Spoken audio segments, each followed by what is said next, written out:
Salam, sehubungan dengan banyaknya orang yang bertanya tentang boleh tidaknya memperingati Hari Valentine, maka saat ini kita akan membahas satu judul, yaitu Hari Valentine sebagai Jembatan Misi.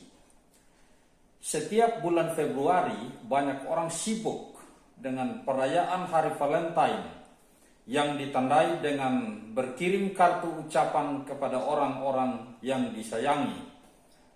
Karena Hari Valentine memang sudah membudaya dan dikenal sebagai hari kasih sayang. Terlepas dari latar belakang sejarahnya, baik versi Kristen ataupun yang dikaitkan dengan perayaan pagan, kita kesampingkan dulu.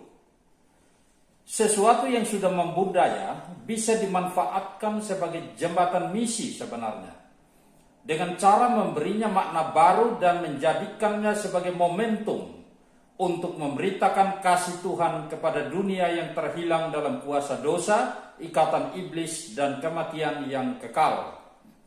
Sebagai contoh, pada suatu hari Rasul Paulus sedang berjalan-jalan di kota Athena, dan ia menyaksikan kemegahan kuil-kuil berhala bagi penyembahan dewa-dewi mereka.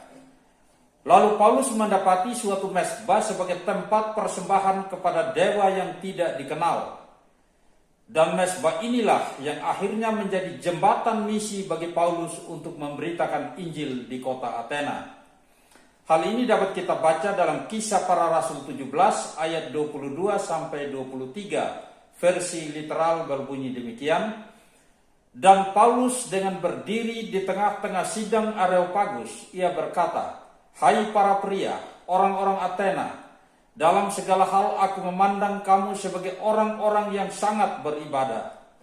Sebab ketika sedang jalan berkeliling dan mengamati barang-barang sesembahanmu, aku juga mendapati sebuah mezbah yang di atasnya tertulis kepada ilah yang tidak dikenal.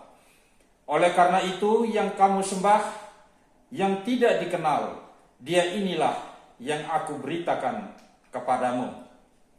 Saudara-saudara, jika mezbah berhala saja bisa menjadi jembatan misi, maka perayaan Hari Valentine juga bisa menjadi jembatan misi untuk memberitahu dunia tentang betapa besarnya kasih Tuhan bagi mereka. Apalagi Hari Valentine yang memang sudah sangat identik dengan hari kasih sayang. Sifat kasih yang ditaruh Tuhan dalam diri setiap insan sebenarnya adalah sesuatu yang baik. Karena itu kita bisa memberitahukan kepada mereka bahwa ada kasih yang jauh lebih besar daripada itu, yaitu kasih Tuhan bagi setiap orang yang berdosa, kasih yang menyembuhkan, kasih yang mampu memulihkan hati yang terluka, dan kasih yang memberikan pengharapan. Bapa Sorgawi telah mengirimkan putranya yang tunggal, yang rela menderita aniaya dan mati dalam kehinaan, untuk menanggung segala kutuk dosa yang seharusnya ditimpakan kepada kita sekalian. Karena itu kita bisa meminta dunia untuk menerima sang kasih itu di dalam hidup mereka. Lihatlah, ia berdiri dan mengetuk pintu hatimu, maka relakanlah dirimu dan bukalah pintu untuk menerima Kristus sebagai Tuhan dan Juru Selamatmu secara pribadi. Saudara-saudara, kalau belum ada jembatan misi saja, kita harus berupaya untuk membangun jembatan-jembatan misi.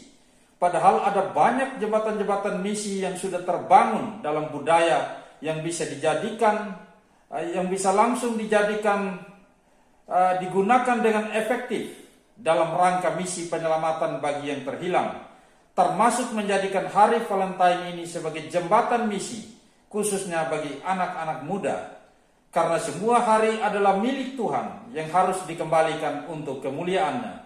Tidak ada satupun hari yang pagan. Sepanjang Anda berada di dalam Tuhan, semua hari adalah hari yang baik dan diberkati. Amin. Tuhan memberkati kita semua.